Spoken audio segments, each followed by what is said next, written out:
Mesdames, Messieurs, bonsoir et bienvenue à cette grande édition d'information. Tout de suite, les titres. Lancement officiel à l'université Abdou Moumouni de Niamey de sa rentrée solennelle au titre de l'année 2014-2015. Une cérémonie grandiose a été organisée à cet effet. Suite au reportage que nous avons réalisé sur les fillettes excisées du 5e arrondissement, les acteurs concernés ont tenu à apporter des éclaircies à suivre dans ce journal. Les réactions continuent de tomber suite aux événements survenus le week-end dernier à Niamey et à Zender. Dans ce journal, les déclarations du Conseil national de la jeunesse et celles de l'Association nationale des professionnels du tourisme et de l'hôtellerie.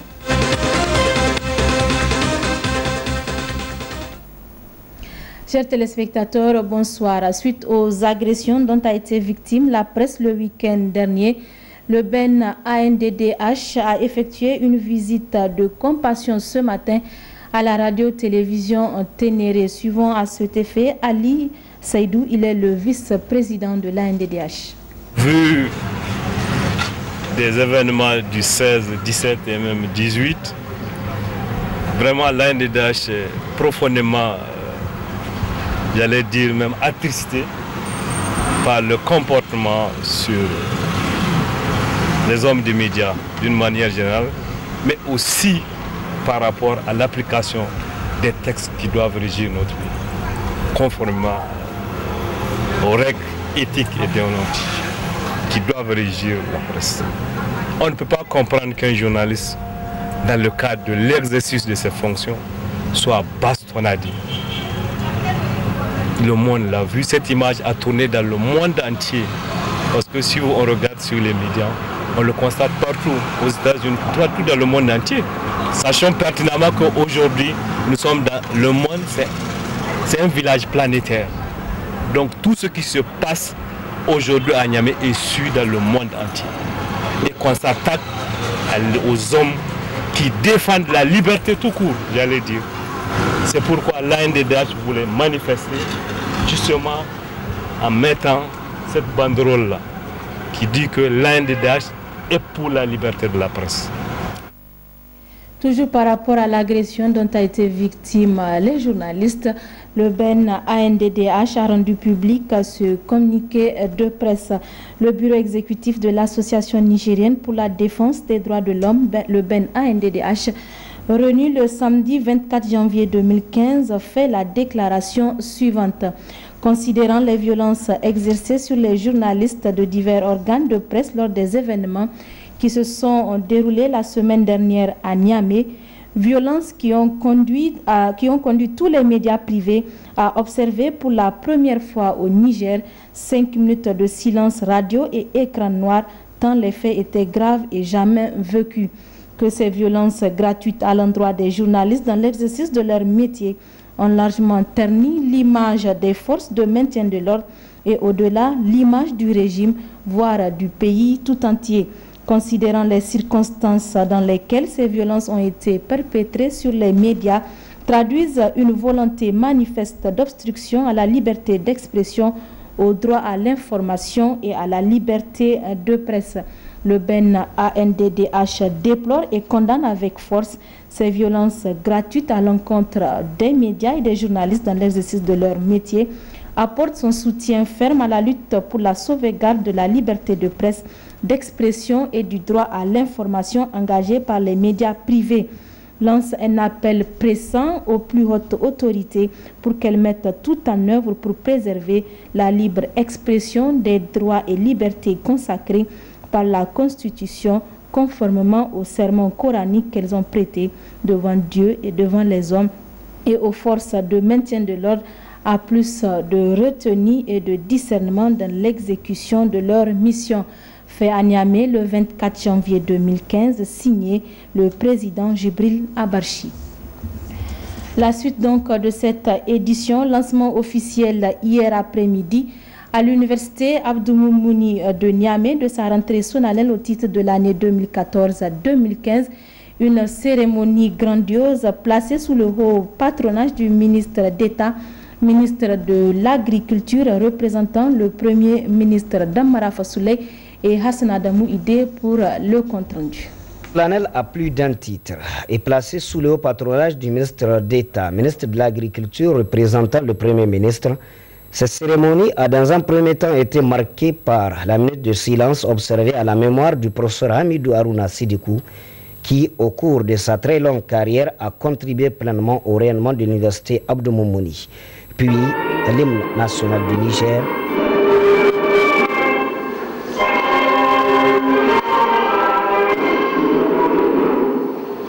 Ensuite, l'intervention du secrétaire général de l'Union des étudiants nigériens à l'université de Niamey, UNUN, Abou Koueni Abdelkader, qui s'est appesanti sur les conditions de vie de ses camarades étudiants avant de proposer quelques solutions.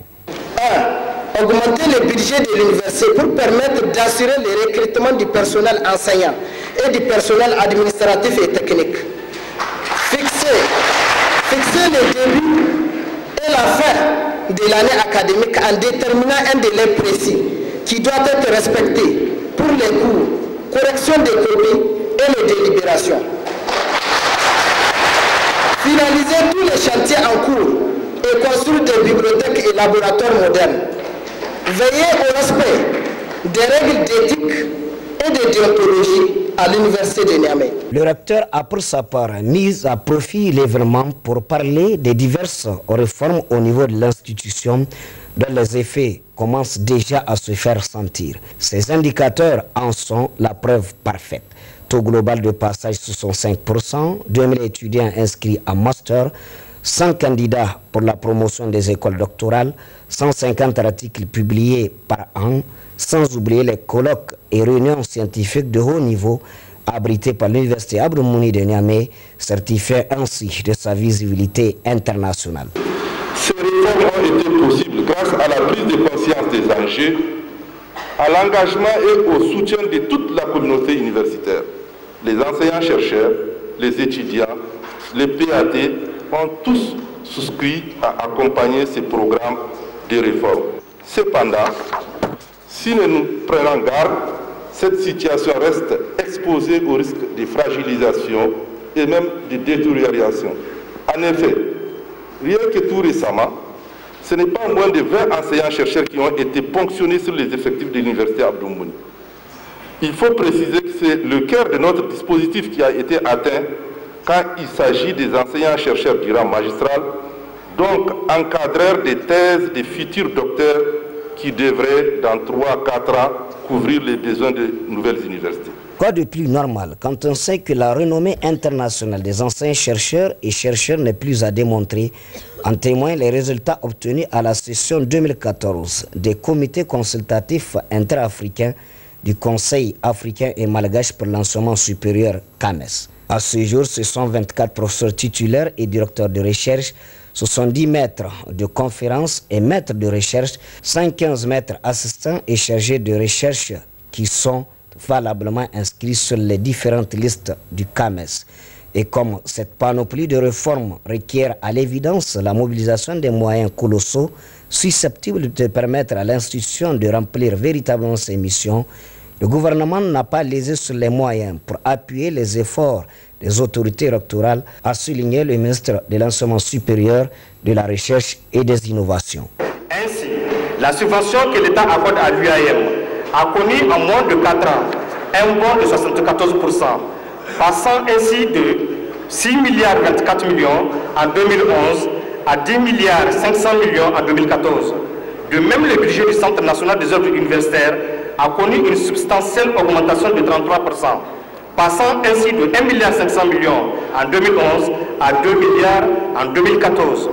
En outre, toujours au bénéfice de la population étudiantine de nos universités publiques, nous avons attribué en début de ce mois 6 bus dont 3 pour l'UAM, 5 mini-bus pour vos sorties académiques. L'acquisition de ce bus est une parfaite illustration de la promesse faite par son Excellence, Monsieur le Président de la République, de fournir chaque année de son mandat à la communauté universitaire publique du Niger un minimum de 5 bus. Au terme de son adresse, le ministre de tutelle a annoncé la création et l'implantation de 4 nouvelles universités à Agadez, Difa, Dosso et Tillabéri. Des universités qui viennent non pas pour grossir le nombre d'universités déjà existantes, mais répondre à des missions spécifiques dont chacune des régions a besoin pour se développer. Les meilleurs étudiants, toutes facultés confondues, ont été récompensés à l'occasion de cette rentrée solennelle. Suite au reportage que nous avons réalisé la semaine dernière sur les fillettes excisées du 5e arrondissement, le directeur général de la maternité Isaac Gazobi, le professeur Madi Nayama, le CONIPRAT et le ministère de la Population, de la promotion de la femme et de la protection de l'enfant ont tenu à apporter des éclaircies à travers une conférence de presse. Explique à l'opinion publique exactement ce qui s'est passé le 15 janvier dernier. C'est pour apporter des éclaircies suite au reportage que nous avons réalisé sur l'affaire des filles excisées du 5e arrondissement de Niamey que le directeur général de la maternité Isaac Gazobi, le comité nigérien sur les pratiques traditionnelles néfastes CONIPRAT, le ministère de la Population, de la promotion de la femme et de la protection de l'enfant et le professeur Madi Nayama, chargé d'examiner les jeunes filles, ont animé cette conférence. Pour un rappel, c'est le 15 janvier dernier que 65 filles âgées de 4 à 15 ans ont été amenées à la maternité Isaac Gazobi sous réquisition du service central de protection des mineurs et des femmes pour être examinées en vue de déceler une quelconque mutilation. À l'issue donc des examens, 37 fillettes sur les 65 ont été excisées. Nous avons effectué l'examen en présence d'autres collègues. Et à l'issue de l'examen, comme l'a dit le directeur, 28 jeunes filles étaient dames. Ça veut dire qu'elles n'ont pas été mutilées, ce qui fait 43,1%. 37 jeunes filles, 54,9% avaient une mutilation génitale féminine de type 2. Le type 2, cela veut dire qu'il y a une ablation du clitoris et une ablation des petites lèvres. Ces patientes étaient cicatrisées au moment de l'examen. Nous avons que décelé qu'une seule complication, un accolement des petites lèvres, c'est une seule jeune fille. La dernière mutilation des jeunes filles remonte au 11 novembre 2014. Une seule fille n'est pas scolarisée. Les 36 jeunes filles sont scolarisées allant de la classe CI à la classe de 5e. Honnêtement, ces chiffres de 54,9% de mutilation génitale dans ce groupe dépassent largement les données du Niger, où on a à peine 2% de mutilation génitale en 2006 au Niger. Et quand on prend leur groupe ethnique, c'est le groupe des Peuls, l'ethnie Peul. Effectivement, quand on prend au Niger les données statistiques du Niger, c'est le Gourmanké et le Peul qui ont le plus de mutilation génitale féminine. Plusieurs villages du 5e arrondissement tels que Kariel, Kourtéré, Karégourou restent encore touchés par ce phénomène. Les mutilations génitales féminines persistent dans ces villages malgré l'intervention du CONIPRAT dans la zone. Une situation incompréhensible, inadmissible pour le comité. Je suis très déçue par cette population. Très déçue en ce sens que j'étais responsable d'un programme dans cette zone. Un programme qui a duré 2 ans et qui a touché 10 villages. Et selon une approche novatrice qui était une approche holistique, qui concernait plus la communauté que les exciseuses elles-mêmes. Parce qu'on s'était dit que si la communauté est convaincue des méfaits des mutilations génitales féminines, elle ne va pas continuer à faire l'excision des petites filles. Donc on s'était focalisé sur la communauté en intervenant dans ces 10 villages et en prenant des hommes comme des femmes. Et c'est des classes où il y avait dans ces classes-là 30 femmes, séparément 30 femmes, 30 hommes, et qui avaient des filleuls dans les villages qui étaient chargés de transmettre toute l'information qu'elles recevaient pendant 6 mois. On a donné 6 mois de cours, 6 mois de cours intensifs sur la santé de la reproduction, y compris les MJF. Et ces informations devaient être transmises à toute la communauté de tous ces villages-là, y compris ces villages qu'on a cités, Kariel et tout ça. Et donc pour nous, on était confiants parce que cette population nous avait dit qu'elle était convaincue des méfaits, elle était partante pour même des partenaires du CONIPRAT dans la lutte contre les MJF. Et c'est comme ça que ce village, le village de Kariel notamment, avec le ministre de la promotion de la femme d'antan, nous avons fait une grande cérémonie, une très grande cérémonie. Et au cours de cette cérémonie, cette communauté de ces 10 villages ont déclaré publiquement au nom de Dieu, c'est ce qui est déplorable, elles ont déclaré au nom de Dieu qu'elles n'allaient plus faire la mutilation des fillettes. Et aujourd'hui, je me retrouve avec ces mêmes villages, ces mêmes populations qui continuent à faire la pratique. Où est l'honnêteté qu'on attend d'un bon musulman? Où est l'honnêteté qu'on attend d'un bon musulman? C'est ça qui me déçoit. Ces 37 fillettes excisées doivent interpeller tout un chacun. Elles prouvent qu'il reste beaucoup à faire dans le domaine de la sensibilisation. La lutte contre les mutilations génitales féminines doit être une lutte collective pour mettre fin définitivement à cette pratique néfaste qui n'est pas sans conséquence sur la santé de la reproduction. Cette question est encore d'actualité. Il faudrait, à mon avis, que les autorités à tous les niveaux, surtout les autorités coutumières, s'impliquent dans cette lutte-là contre cette mutilation génitale féminine, vraiment qui handicape, qui crée des problèmes à la puberté, surtout pendant les périodes d'accouchement, à ces femmes-là, à ces futures femmes-là. Donc je me dis qu'il faut que non seulement les autorités de la commune 5 de Niamey s'impliquent dans cette lutte-là, qu'elles s'impliquent et qu'elles se joignent au CONIPRAT pour faire ce combat, mais aussi il faut que les autorités coutumières s'impliquent. Personnellement, moi, du point de vue technique, en tant que professionnel, je veux sur votre proposition, une approche communautaire. La famille, la femme, le mari, le chef religieux, les impliquer pour que la population d'elle-même, elle change. Sanctionner, c'est bien, mais impliquer la communauté sur les méfaits, les inconvénients de cette mutilation génitale, c'est mieux. L'Association nationale des professionnels du tourisme et de l'hôtellerie a rendu publique une déclaration. Elle est relative aux récents événements ayant entraîné la destruction, le saccage et le pillage de certains établissements touristiques et hôteliers du pays. Déclaration lue par Ibrahim Madougou, il est le secrétaire général de la dite association. Les récents événements intervenus dans notre pays, suite aux protestations anti-Charlie Hebdo, animées par certains de nos compatriotes, ont malheureusement entraîné la destruction, le saccage et le pillage systématique de certains établissements touristiques et hôteliers, ainsi que de plusieurs lieux publics et de culte. Ces manifestations ont aussi occasionné des pertes en vies humaines qui ont d'ailleurs profondément endeuillé et choqué les Nigériens en général et les professionnels du tourisme et de l'hôtellerie en particulier. C'est pourquoi, et pour marquer sa solidarité et sa compassion à l'endroit de ses membres, le Bureau exécutif national de l'Association nationale des professionnels du tourisme et de l'hôtellerie a effectué le 22 janvier 2015, en rapport avec la ministre du Tourisme et de l'Artisanat, accompagnée du gouverneur de la région de Niamey, une visite de certains établissements concernés par cette furie destructrice.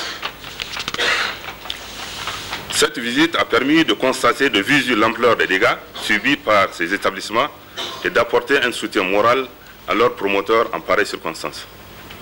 Ainsi, l'état des lieux fait à Niamey et à Zender a révélé la situation suivante. À Niamey, 47 bars détruits et incendiés, 13 hôtels saccagés et incendiés, le magasin de la Branigère saccagé, le décès d'une employée de bar, le viol collectif d'une cliente d'hôtel de nationalité étrangère, le lynchage systématique du personnel des établissements victimes.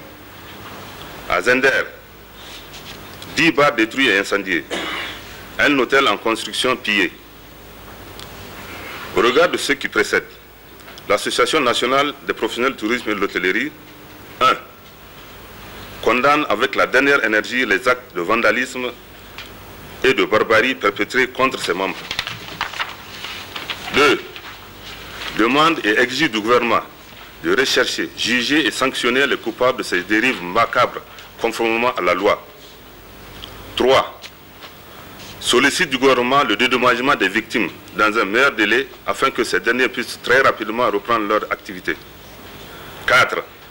demande aux autorités compétentes le déploiement de tous les moyens nécessaires pour assurer la sécurité de nos établissements. 5. Lance un appel à l'endroit de tous les partenaires du secteur pour apporter leur appui aux promoteurs victimes. 6. Enfin, présente ses condoléances les plus attristées aux familles des victimes. D'ores et déjà, l'Association nationale des professionnels du tourisme et de l'hôtellerie a demandé aux promoteurs de faire le point des dommages subis et d'en faire dresser un procès verbal par un huissier de justice. L'ensemble des dossiers qui lui parviendront seront transmis sans tarder au ministère du Tourisme et de l'Artisanat pour les dispositions utiles à prendre. Fait à Niamey le 24 janvier 2015, le Bureau exécutif national. Toujours par rapport à ces événements, le Conseil national de la jeunesse a lui aussi rendu public une déclaration pour dire non à la violence sur toutes ses formes. La teneur avec Ali Oumarou, il est le président du Conseil. Le Conseil national de la jeunesse du Niger a suivi avec beaucoup d'amertume et d'indignation les manifestations violentes du vendredi 16 et samedi 17 janvier 2015 ayant occasionné la mort de 10 de nos compatriotes et plusieurs autres blessés, ainsi que la destruction massive des biens des personnes. En cette circonstance douloureuse, je vous prie d'observer une minute de silence en mémoire des victimes.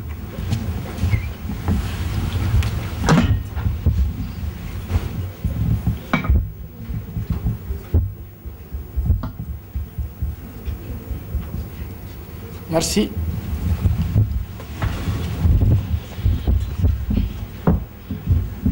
Pendant que le Niger est devenu une terre d'accueil pour les réfugiés des pays amis qui sont en crise de stabilité, pendant que le Niger est cité en exemple de pays de paix par l'ensemble de la communauté internationale, en cette ère de démocratie renaissante et d'espoir d'un lendemain meilleur pour la jeunesse, comment peut-on expliquer de tels actes, une telle atrocité? Les communautés étrangères vivant au Niger, toutes appartenances religieuses confondues, ont toujours bénéficié d'immunité, de sécurité et de cette paix légendaire de notre pays. Le Conseil national de la jeunesse saisit cette occasion pour rassurer les autorités de la 7e République, au premier rang desquelles son Excellence Issoufou Mahamadou, président de la République, chef de l'État, du soutien ferme et indéfectible de l'ensemble de la jeunesse nigérienne dans sa vision de lutte contre le terrorisme. Nous demandons par la même occasion à tous les pays amis et partenaires au développement d'accompagner les efforts du gouvernement de la 7e République afin que notre pays ne devienne un lieu de refuge aux terroristes. Pour ce faire, l'État doit créer davantage les conditions pour donner plus d'emplois à la jeunesse et surtout appuyer le Conseil national de la jeunesse à organiser des campagnes de sensibilisation des jeunes dans les FADA, les établissements scolaires, les clubs et partout où ils se trouvent afin d'éviter à nouveau une situation pareille dans notre cher pays. Le Conseil national de la jeunesse en appelle à la mobilisation et à la vigilance de la population nigérienne et la jeunesse en particulier, afin que notre tissu social ne soit pas déchiré et que personne ne puisse se sentir en insécurité au Niger du fait de son ethnie, sa confession religieuse, sa culture ou sa provenance. Aussi, nous demandons à toute la jeunesse de se mobiliser pour dénoncer ces ennemis de l'islam jusqu'à leur dernier retranchement. Par la même occasion, nous félicitons et encourageons nos vaillantes forces de défense et de sécurité, les leaders religieux, les chefs traditionnels, les médias, les organisations de la société civile et tous ceux qui de près ou de loin ont contribué à ramener la quiétude dans notre pays. Nous lançons un vibrant appel à l'ensemble de la classe politique nigérienne à un sursaut patriotique pour préserver cette paix si chère à la population. Nous lançons également un appel pressant à tous les jeunes filles et garçons du Niger afin de ne pas tomber dans un radicalisme religieux, car l'islam est une religion de paix, de solidarité et de pardon. Par ailleurs, nous affirmons notre amertume et colère face à ce non-respect de la foi religieuse d'autrui. Aucune liberté d'expression ne peut entraver cette liberté religieuse. Un savant français disait « Ma liberté s'arrête là où commence celle de l'autre. Par conséquent, nous demandons aux autres plus de compréhension face à la caricature de notre prophète bien-aimé, paix et salut sur lui. Le Conseil national de la jeunesse demande par ailleurs aux autorités nigériennes de diligenter une enquête afin d'identifier les auteurs, co-auteurs et complices de ces atrocités et les punir conformément aux lois de la République. Nous invitons toute la population nigérienne à se pardonner, à tourner cette page noire de l'histoire de notre pays, à faire preuve de solidarité sacrée pour pérenniser cette coexistence pacifique entre les fils et filles du pays, sans distinction de race et de religion. La jeunesse dit non à la violence et plus jamais ça au Niger. Vive la jeunesse nigérienne, que Dieu bénisse le Niger et protège notre pays. Je vous remercie de votre aimable attention. L'intersyndicale des travailleurs du Niger, ITN, a tenu ce matin un point de presse relatif aux négociations entre le gouvernement et l'intersyndicale. Il a également dénoncé l'agression des journalistes au cours des manifestations du week-end dernier. Nous avions décidé, à la suite de la rencontre que nous avons eue avec le comité interministériel chargé de négocier avec les partenaires sociaux, rencontre qu'il y a eu le 13 janvier 2015. À cette date, le gouvernement nous a fait part de ses propositions par rapport au préalable que l'ITN avait posé en début du mois de décembre, préalable dont nous avions dit, sans leur satisfaction, nous ne pourrions pas continuer les négociations avec le gouvernement. Et ces préalables portent sur 3 points, à savoir l'abattement de 20% du taux de l'ITS,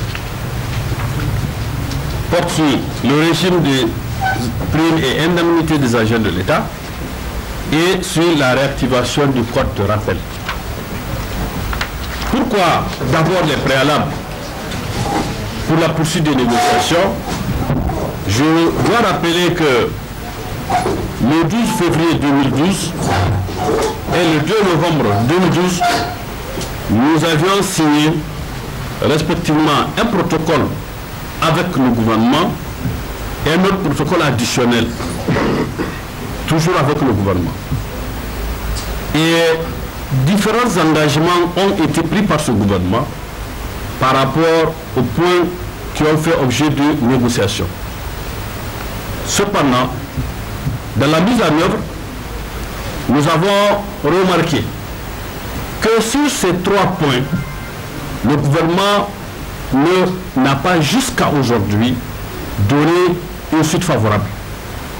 Et ça nous a amené, quand il s'agissait d'engager les négociations sur le cahier de doléances du 1er mai 2014. Et nous avions dit qu'il est préférable pour les deux parties d'épuiser la mise en œuvre des protocoles du 12 février 2012 et du 2 novembre 2012. Et parmi les points non exécutés figurent bien sûr les 3 points que nous avions dit. Il faudrait bien sûr les régler avant d'entamer les négociations sur le cahier de doléances 2014. S'agissant du 3e point, la réactivation du code du rappel. Le gouvernement a dit à cette proposition qu'il compte payer l'ensemble des incidences financières au cours de l'année 2015, sans précision. Nous, au niveau de l'ITN, nous exigeons que ce paiement soit effectif et concerne l'ensemble des incidences financières et rappel de salaire, et ceci avant le 1er mai 2015. Notre exigence concerne la réactivation immédiate du code de rappel. En attendant la mise en œuvre des réformes, nous tenons à réaffirmer en nos militants et en nos militants cette exigence, et surtout au gouvernement qui doit s'activer pour que le code de rappel soit actif et pour que nous n'ayons plus à poser dans nos revendications au niveau des centrales syndicales ou même au niveau des syndicats sectoriels cette doléance relative aux incidences financières. Il est important et indispensable que le gouvernement accède à ces préalables dont nous nous sommes dit il est capable en tout cas de donner une réponse favorable à ces 3 points de préalable. Nous avions unanimement au niveau de toutes les centrales déploré et condamné les tristes événements, disons même les événements inédits que notre pays a connus le 16 et 17 janvier 2015. Nous présentons toutes nos condoléances aux familles des victimes et nous disons aussi que nous sommes profondément attachés au respect de toutes les libertés consacrées par notre Constitution, dont notamment la liberté de presse, parce qu'au cours de ces événements, nous avons relevé que beaucoup de professionnels de la presse ont été victimes de violences gratuites dans l'exercice de leurs fonctions. Nous sommes aussi attachés aux autres formes de liberté telles que la liberté d'expression, la liberté de manifestation, la liberté de culte, la liberté d'association. Voilà, chers téléspectateurs, c'est tout pour cette édition d'information. Merci de l'avoir suivi. Bonne suite de nos programmes. Au revoir.